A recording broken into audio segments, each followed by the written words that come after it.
Selamat jumpa Bapak Ibu, terima kasih berkenan hadir. Bapak dan Ibu yang saya hormati, saya ingin mulai dengan kita mari sama-sama menyadari tentang kekayaan budaya kita, keragaman budaya kita. Yang tercatat misalnya ini cagar budaya, karya seni, kemudian warisan budaya tak benda dan sebagainya. Bukan main kekayaan kita ini. Di wilayah kerja BPNB Kepri saja, misalnya yang sudah tercatat, ini sebagian diantaranya di Jambi ini, ada Krino, Aksara Incung, Gideng, dan sebagainya. Kemudian Kepulauan Bangka Belitung, Hantu Bubu, Dambus, Muangjong, Riau, Tenun Siak, bahkan Japin bermacam-macam, Japin Api, Japin Meskom, Japin Siak Sri Indrapura, Salembayung Rio, dan kemudian Kepri dengan Ganjal, Gurida, Makyong, Pantun, Ambong Gile. Nah, ini saya kira tanpa kita sadari lama-kelamaan, apalagi yang benda ini mungkin akan mulai tergerus. Kalau benda kelihatan, tergerusnya atau tidaknya bisa langsung kelihatan, tetapi kalau nilai budaya tidak kelihatan, tiba-tiba saja bisa hilang, terlupakan, atau tiba-tiba diklaim oleh pihak lain. Nah, Bapak dan Ibu yang saya hormati, di lingkungan Direktorat Jenderal Kebudayaan ada pembagian pengelolaan. Kalau kita lihat warisan budaya itu ada yang benda dan tak benda. Nah, ini yang benda ini dikelola oleh BPCB, bedanya hanya CB dan NB. Kalau CB ini mengelola benda-benda, ya, bangunan, kompleks, situs, kawasan. Nah, kalau BPNB mengelola ini yang tidak tampak, yang tidak kelihatan. Kemarin ada pertanyaan, Pak, katanya mengelola yang tidak kelihatan, tapi kenapa keris disebut warisan budaya tak benda juga? Ya betul, memang keris itu, ya, keris benda. Tetapi ketika kita berbicara tentang kenapa lekuknya ada 8, ada 9, ada 7, kemudian kenapa ada yang bernama keris Empu Gandring, keris Naga Sastra, dan sebagainya, itulah nilai budaya. Pinisi itu benda, perahu. Tapi ketika kita berbicara tentang bagaimana membuat perahu itu, kayunya dari apa, tiangnya harus berapa, layarnya berapa, itulah nilai budaya. Nah, Bapak Ibu sekalian, kalau tadi Pak Direktur berbicara umum, program nasional, kalau saya ingin berbicara ya tentang BPNB. Mudah-mudahan ini langsung bersangkut paut juga dengan kan ada Bapak Ibu. Halo?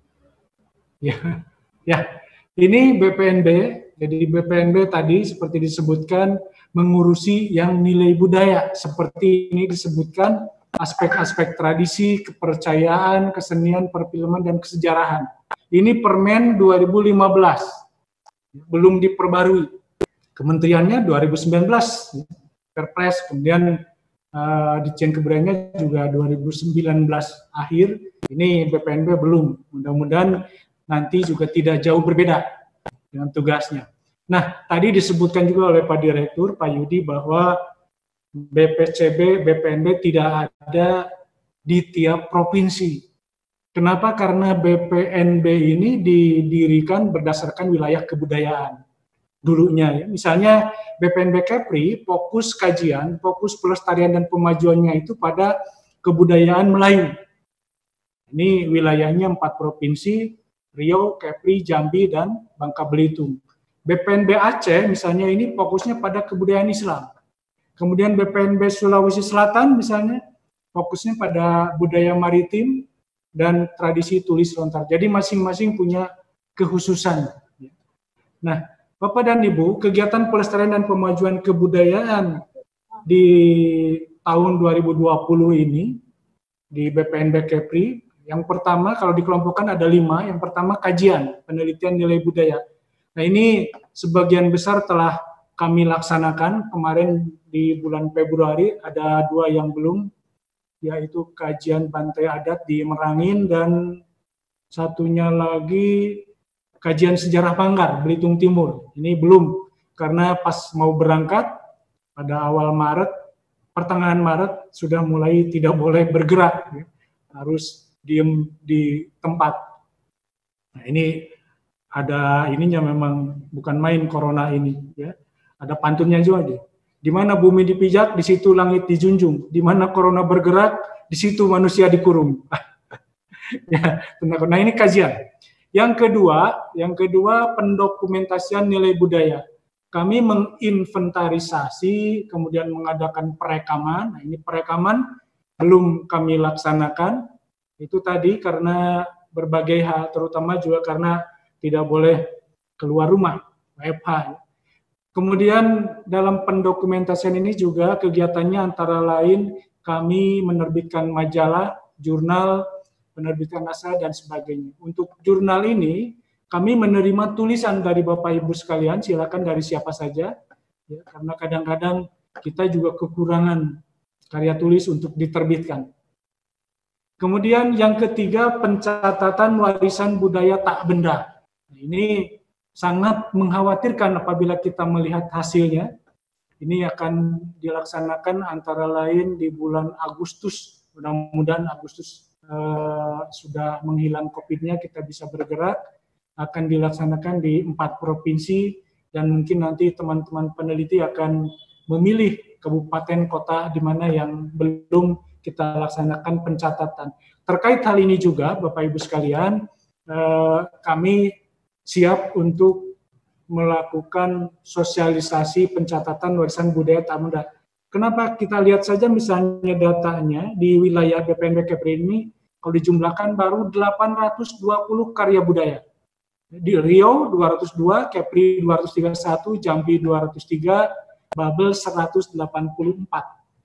Nah, apabila melihat ini kan kita sangat prihatin, karena tentu dalam di setiap provinsi itu bisa saja bisa 10.000 karya budaya sebetulnya, tapi ya itu tadi, ini belum melibatkan semuanya, atau yang lain belum terlibat, belum merasa siap untuk mencatat. Padahal kita perlu catat. Tadi seperti saya sampaikan, jangan sampai terbengkalai, terlupakan, apalagi tiba-tiba diklaim pihak lain. Kita tidak bisa apa-apa kalau sudah diklaim. Nah, kemudian penetapan, ini sudah ada nih yang hitam ini, penetapan di Riau sudah 41, Kepri 35, Jambi 47, Babel 31. Nah, tahun ini biasanya memang sidang penetapan itu pada bulan April Mei. Ya, Mei diumumkan penetapannya berapa. Nah, tahun ini diundur mungkin Septemberan. Mudah-mudahan nanti juga akan diundang yang terlibat dalam pengusulan, misalnya ada karya budaya dari dinas tertentu. Nah, dinas itu nanti disertai dengan pakar akan mempertahankan di depan tim ahli dalam upaya penetapan. Nah, sedang ini on progress ya, sedang diverifikasi. Riau mengajukan 31, ini yang sudah agak lengkap, Jambi 8, Kepri 74, dan Babel 1. Nah, kenapa demikian?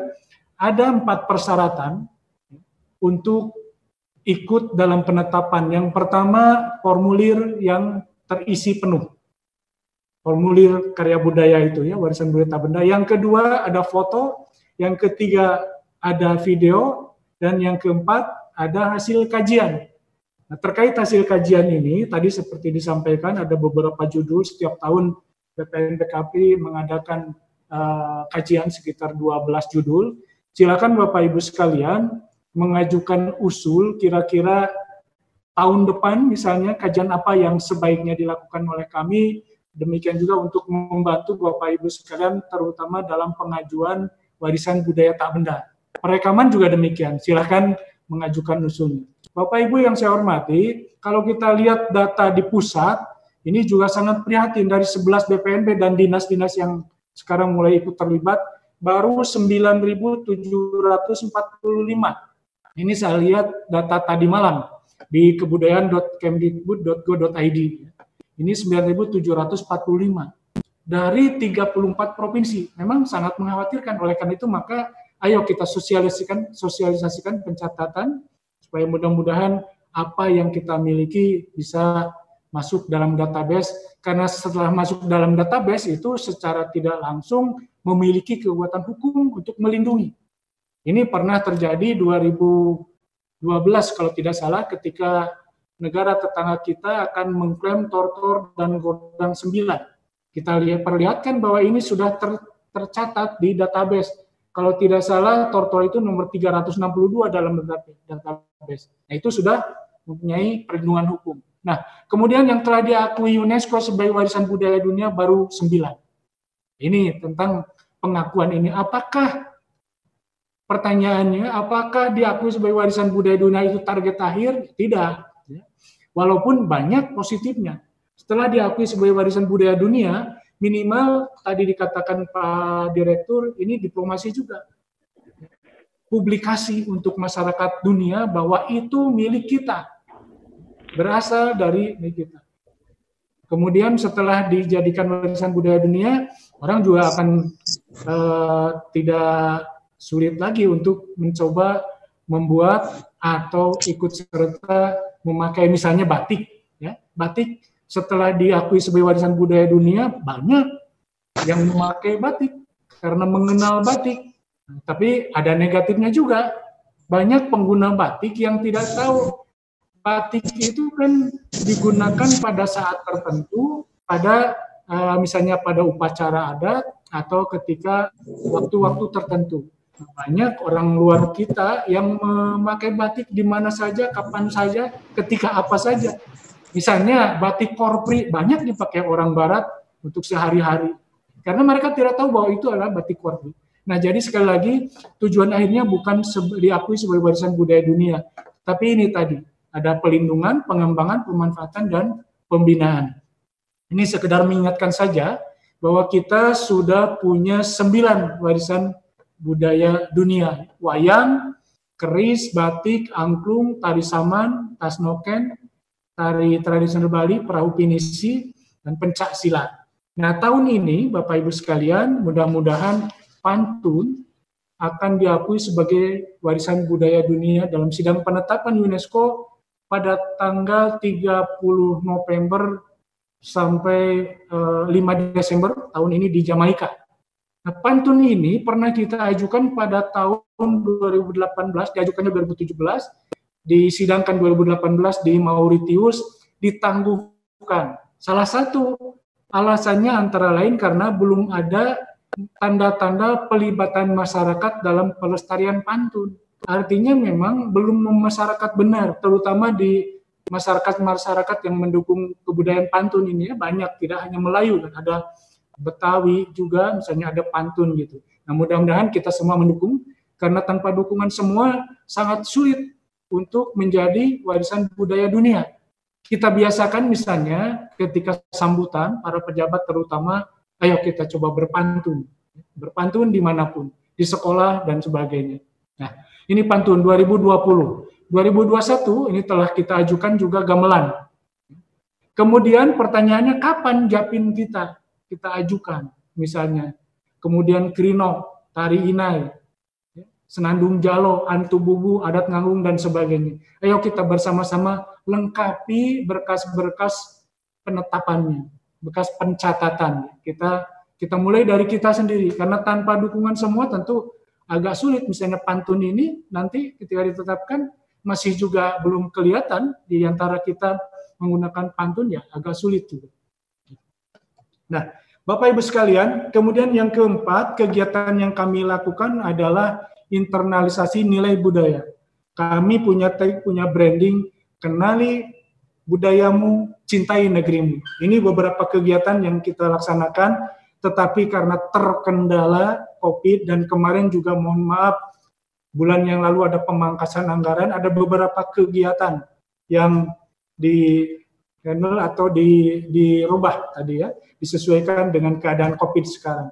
Ini misalnya Lokakarya penguatan, kemudian ini terkait, nah ini Festival Pulau Penyengat, kami rubah menjadi Festival Permainan Anak-anak, sudah kami siapkan, bahkan ketuanya Bu Kasubag Tehu, kita siapkan alat-alat permainan, tapi ternyata dibatalkan karena COVID ini, ya kita nanti alihkan menjadi kegiatan apa.